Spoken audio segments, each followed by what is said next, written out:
we came across comments in 1992 about assaults of women.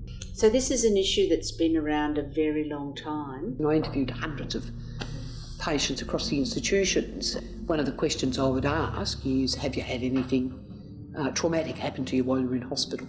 And a number of women had indicated that they'd been raped either by staff or other patients.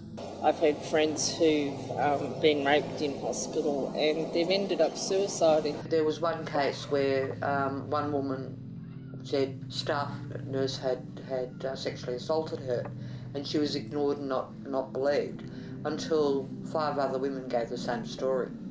I mentioned to a bloke down there, I'm filming tomorrow, we're going to be filming a group of men discussing the issues around single-sex wards. And he said, oh yeah, I had a mate who was a drunk and he'd voluntarily get himself committed because it's the only place he could get sex. And so, you know, it's fine for nurses to say, oh, don't worry about it, he's sick, he's just a male patient, you've got to expect that sort of behaviour. Well, no, we don't have to expect that sort of behaviour, and it can have tragic repercussions. And you know, like, we're mentally ill as well. We don't go around sexually assaulting people, sexually harassing people. About 70% or 80% of the women, as you know, who are in the units have experienced previous sexual abuse. And when you get back in the system having had abuse in your past, things can get triggered. Being held down by 5 or 6 security guards is a standard part of experience. If somebody refuses to do something, and I can't imagine what that feels, except I know that I'd sicken to my stomach if it happened to my daughter.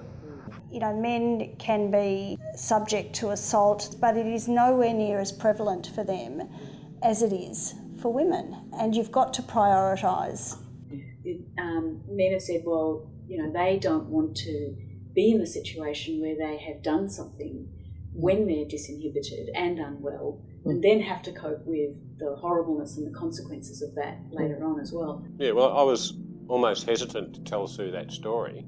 And as soon as I did, she told me a very, very similar story about another bloke she knew who did exactly the same thing, but he was actually diagnosed with a mental illness. He wasn't an alcoholic. And she said that he'd masturbate in public in order to get committed, so then when he was in there, he could have sex. With such a high percentage of LGBT people having mental illnesses, 42% of the transgender population have attempted suicide at some point. 42%. I've had terrible homophobic experiences from both staff and patients. If the purpose is recovery, it makes no sense to me to heighten people's stress by placing women in mixed wards where they are not only forced to endure the unwanted invasive medical treatment and the accompanying loss of autonomy that goes with that, but to also be fearful of some victimisation, assault, or simply re-traumatisation by being exposed to people who they fear. It'd be great if we could get the politicians, bureaucrats, to put themselves in the position of being a consumer on an inpatient unit as a female.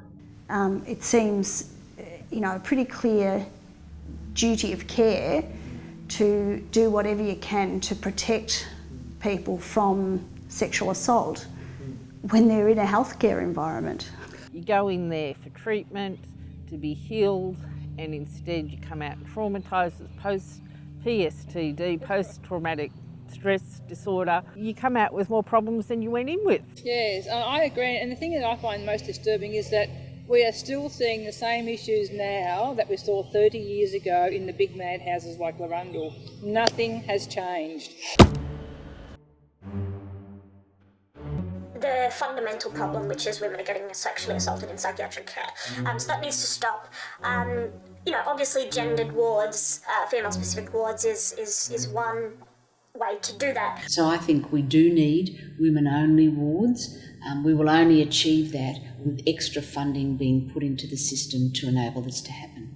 From a human rights perspective and from a common decency perspective, we think women should be entitled to receive and expect treatment without fear of victimisation, sexual assault or re-traumatisation, and we don't see that can be delivered without women-only psych wards.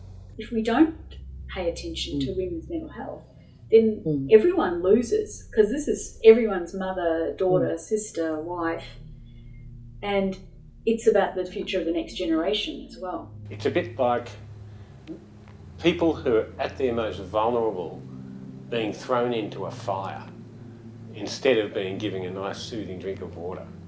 And it's just wrong.